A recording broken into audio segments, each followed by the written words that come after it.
So I'm sharing that with y'all. Do not be rapper, artist, writer. That's great. Put that in your bio, but be clear. No doubt, no doubt. And people brought up an important word I think that folks get confused about before we get into some things on the mental end and health ends is networking. What is actually networking? Because some people think that networking is, hey man, I need this joint played. Here you go. And that's the extent of networking. Hey, I need a write-up. Yo, I saw you got hooked up at this gig. How about having me slide in? I think we all pretty much know that that's not networking, that's bullshit. Can y'all define for people what is networking from y'all's experience? Okay, I'm not going to be the only one talking. But I will say networking is verbal communication. Always introduce yourself, because this is what she's talking about. I had to learn. Actually, DJ Heat had a moment one day, and it was a great Twitter moment. She said a lot. But introduce yourself. Do not tweet your YouTube link at people. That's annoying. Who are you? And if your name is Lil Punky Scooty and your title track is Pumpkin Ass, I'm not retweeting it. I'm sorry. Because I have mentors and people and myself. Like I don't understand. But if you say, and don't sit up all night and tweet at everybody, every major artist, 50 Cent, Mona Scott. Her intern, all their interns are looking at you in one room laughing, going, who is this Bama of the decade? And don't ever, ever, ever, ever send that to me again. Like, just be aware of how you come across to people. And definitely that whole engage. Engage is, I'm engaging her. You don't have to run after folks. I should not see your heels in the air at an event because you're trying to chase 50 Cent down. That is tacky. Do not do that. You will get nowhere. And honestly, the person way, way, way in the back of the room that looks like a homeless person is probably the key to your next career, honestly. That doesn't mean you have to talk to everybody, but observe, listen. I'm still working on my listening skills. It happens. Nobody expects it overnight, but be aware. Such a sweet term, heels in the air for other things. Okay. I think for me it's like networking could mean basically make sure people know who you are. You know, when you walk into a place, I introduce myself to everybody. The bartender, hi, I'm DJ Soy, I'm DJing today. Hi, everybody, even the mentor, hey, you clean up? Oh, thank you so much. I'm DJ Soyo. I introduce, because let me tell you, just like we all do different things, you will be surprised who's cleaning that floor. They might be the DJ for the next night. They might be the bartender and it has happened. People have invited me. I'm like, oh yeah, come on. And I got a gig just like that because they saw that they like that I'm like, oh, she wasn't stuck up. I introduce myself to everybody. I don't disregard events. When people call me to do this event, sure, I got you. There's a lot of people. You see how it is right now. People didn't show up, but the people that will be successful are the people that are here. Why? Because they're getting the information. They took the time to meet. Who are these people? They're taking the time to give this information out. They got a radio show. I got a radio show. She has healing. She has a radio show. She's independent. She promotes. Oh, man, I see her on the internet. She's known. No, but you guys didn't take the opportunity to know who was there. You disregarded it because in your mind, it's not what you think it is. And one of my biggest pet peeves, and I joke about this all the time, and maybe you guys agree with this, I call the industry the whiz. Once you get to another level, you think it's going to be one way, and then it's behind the scene. You're like, oh, not again. Okay, I'm going to get to the other level. And then you look behind, and it's, you end up being the cowardly lion that day or whatever. But that's how I feel. Like, you have no idea what it is up front versus what is in the back. What we're discussing is in the back end, which is the important part. The front end, we all can do. You know how to put a smile on. But in the back end, my foot hurts. Things like that. This is, you cannot disregard these experiences. This is where you are made, right here. This is where you are made. When all the mistakes happen, that's where you're made. So it prepares you for those big events. Oh, this is not working? Oh, I remember that happened. Okay, I got it. You're prepared. Me and Earth say that all the time. Me and Earth have been with KRS-One. We used to work with him a lot. The whole sound, everything went out. I'm telling you, everything, no sound. Chris didn't even, he said, who can beatbox? Little kid got up, beatbox. He did the show just like that. No sound. Who can do that? That's experience. That's not disregarding, not being scared, and just let's keep it going. That's how you learn. Speaking of beatbox, has anyone ever met a woman who can beatbox on the drop of a dime? Yes. I have, yeah. Would she happen to be in this room right now? Did somebody say no? Uh-oh. Putting people on the spot. All right.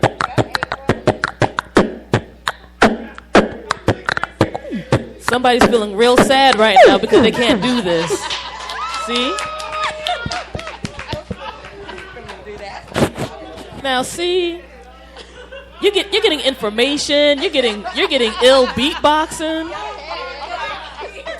People gonna be watching this video and hearing this audio later on. They're gonna feel so mad that they ain't peeped that. This is why you need to be at stuff like this, guys. And on a quick networking note, real quick side story. I actually got my first big international gig through that. One of the events I got booked for, North by Northeast, the first year. I was booked for 2 events, and one event got canceled, but I was constantly in contact with the promoter of it. And they contacted me on the last day I was about to leave for D.C., talking about we're having our closing hip-hop concert going on, and we know your event got canceled the night beforehand. You were really chill and cool. We saw the last joint. Would you like to do that? I'm like, yeah, I'll change my Greyhound shit. And that was a show that ended up having Raekwon, Ghostface Killer, Smith and Wesson, Action Bronson when he first was starting to jump off, like a whole bunch of other folks. I'm just here like in the middle of what they call Young Dundas Square, which is like the Times Square of Toronto, DJing for 20,000 people with my little bit of vinyl, literally because I wasn't being a jackass. You know what I'm saying? I was professional for my one thing, and the other joint, I didn't trip. I'm like, look, I know stuff happens, whatever. I'm not trying to, give you any problems or issues. I'm just happy to, literally, I'm just happy to be here. I'm just trying not to get fined. So that's just a little bit of networking situations and how that could get things. Because the next 2 years afterwards, I was able to actually put on showcases for this festival and still do the hip-hop closing show because those folks dug people and they end up climbing up in the ranks for that festival. So you never really know who the hell you're talking to and how you're acting. Because I'm like, if I could have been Stank one day, I wouldn't know nothing about that. I would have just been like, well, 12 hours back to D.C. on this megabus. So, you never know. And I was just going to piggyback on networking. Also, just being approachable, going out to events and not being too grand or in the moment that you can't walk up and introduce yourself, but also people can walk up to you. They may not know you, so to speak, but they know of you or they've seen something that you've done and they just want to speak to you. Be open your mind, just be available. Like you said, just a quick story. One of my biggest gigs I've ever done in my life, I got to perform at a stadium overseas. I mean, it was like 30,000 people, and I was asked to do background. And it was interesting that I got the gig based off of being at an event, and someone heard me working with one of my students, just warming them up, getting them ready, breathing exercises and doing things. And they said, "Oh, you guys sound great. What do you do?" And I was like, "Oh, well, all right, I'm a vocal coach, but this is something that I really work on. But I'm a singer as well." And so they was like, "Oh, great." So they watched me backstage. They came back, we talked a little bit, and they checked out some of my work, some of my artists, did a little background check on me to get more information. And then it came to this huge gig overseas. And it was like, I guess they were looking for someone. And they made a phone call and said, "Hey, I need a vocal coach for this event, blah, blah, blah. Do you have anybody you can recommend?" And they was like, yeah, I have a friend. She lives in D.C., blah, blah, blah. Great, but she travels around. And mentioned me. Of course, that person Googled me or looked me up on Facebook. You know how they do, because they do it. They looked me up and then reached out. And I was like, yeah, I'm available. When? Where? Well, can you come to Italy? Blah, blah, blah. And I'm like, sure. When? When are we talking? And it was like, oh, Wednesday. And it's like a Sunday night. And I was like, okay. Yeah, I got a passport. Let's go. Let's go. And I went, and it was a great thing. And now there's somebody that's in my personal Rolodex. Like, it's a great thing. And so I refer people if I'm too busy, if I can't make something, if they reach out. Because of networking and connections that I've built with other people, I'm able to say, hey, I can recommend this person. They can come out and they represent me, but it's all about how we interact with one another, just being approachable, being friendly, being able to communicate clearly. I like that word. I like that word. But yeah, I mean, just approachable is my favorite word lately. If you're not approachable, people don't care. If you're not friendly, they don't care. I wanted to basically piggyback on that as well. To me, the networking is building up each other. Just like you said, if you can't do something, someone else is kind of like, I don't want to say like a club, but I show love to people that I believe in. I feel we all represent each other, and it's just building up. There's plenty of room at the table if you have a gift from God. So I believe in the building up of the network. It's all a benefit for everyone. It shouldn't be you just take and not give anything back. I'm gonna say. Well, I was going to say, I definitely agree. Being able to build people up and also paying attention to the people that you're trying to approach. Really quick story. I had an experience where I was watching Fertile Ground, the group Fertile Ground perform. Dope group. And I kept seeing people walk over with their CDs and say, can you listen to my CD? Can you listen to my CD? Anytime they had a break, someone was asking. So I just stood back, I watched, and I walked over and I said, listen, I know that you're busy. I'm a singer, and I would love to sing background for you guys. And James Collins said, I'll be honest with you, I don't need a background singer, but if I ever do, I'll find you. And about 2 years later, he found me.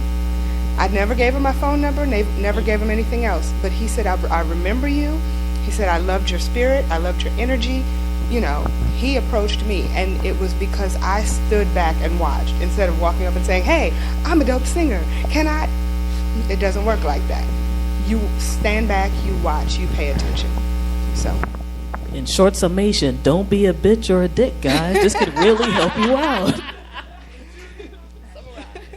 Summaries. So don't be a groupie. I'm getting the 10 minutes to go sign, which is cool because I got one more question I wanted to add to that I think is really important. We talk about the professionalism side and everything. We also got to talk about the mental side and, the, I guess, almost self-care side, taking care of yourself and also taking care of the community that's helping you build up. What are some of the ways that you ladies take care of yourself and the community that helps you out? I mean, I know Earth One got a ton of stuff to say on this. And I mean, on short summation, I know for me, I end up doing a lot of meditation. I've been on my own spiritual journey for the past few years, and I feel finally kind of sort of right in my mid-30s, ironically, or whatever. And I'm on the tip of just trying to recognize that everybody has their own path and everything else, but at the same token, sometimes people talk about it's a rise and grind. Sometimes you got to take a nap. You know what I'm saying? You got to hang out with your family. You got to go on a date. You got to do other little things and still, relax. There is no such thing as team no sleep. Let me tell you that right now. Team you no can sleep is a lie. grind, but trust and believe. Even Russell Simmons takes a nap. Okay, give me a break. I am team sleep. Okay, look, your body needs to rejuvenate. Tell me if I'm wrong. Drink water. Right. Okay, Water. yoga isn't your thing? Yes. Fine. Go outside and do jumping jacks. Whatever you do, lift your toddler up. I don't care if you just gave birth. You can still, people used to give birth in cotton fields. I don't feel sorry for you when you're tired. But it's okay. Can I ask a question? Because that's my biggest problem. And so with all of you, I'm sure everybody has had the same struggle. But my biggest problem is that I'm always trying to please. So people are always saying, well, you shouldn't care about what other people think. But as an artist, your life kind of revolves around what other people think. So you sometimes you have that struggle where you're like, I don't really care that you don't like me, but I still want you to enjoy my artistry, and so sometimes that keeps you awake at night. So I want to know what you all do. So to piggyback